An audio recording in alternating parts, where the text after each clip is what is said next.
நான் ஒரே ஒரு கேள்வி கேட்குறேன். சென்னை ஏர்போர்ட் மீனம்பாக்கம் ஏன் நீங்கள் 5 வருடம் கிடப்பில் போட்டு வச்சுருந்தீங்க? மேலேருந்து சென்ட்ரல் கவர்மெண்ட் உங்களுக்கு அன்னைக்கே அப்ரூவல் கொடுத்துருந்தாங்க. நீங்கள் ஏன் 5 வருஷம் அதை சும்மாவே வச்சுருந்தீங்க? உங்களுக்கே தெரியும் பரந்தூர் ஏர்போர்ட் வந்ததுன்னா இன்னும் 5 வருஷம் ஆகும்னு. ஆனால் அதை எக்ஸ்பேன்ஷன் அன்னைக்கே பண்ணியிருந்திருக்கலாம்.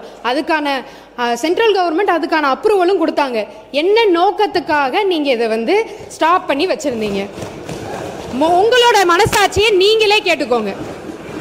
இது மட்டும் இல்லாம இன்னைக்கு சொல்றாங்க இதனால தொழிலே பாதிக்கப்படும் தமிழ்நாட்டில். அப்போ 49% எலக்ட்ரானிக் எக்ஸ்போர்ட் இன்னைக்கு பரந்தூர் ஏர்போர்ட்டை நம்பி தான் இன்னைக்கு போய்கிட்டு இருக்கா.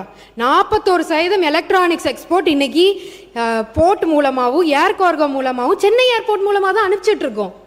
நாம் இன்னைக்குமே எதையுமே நம்ம சொல்லவே இல்லை. எங்களுக்கு ஏர்போர்ட் வேணும், 2வது ஏர்போர்ட் வேணும், எக்ஸ்பேன்ஷனுமே உள்ளே இருக்கிற காரிடோர்லேயே தான் வரப்போகுது.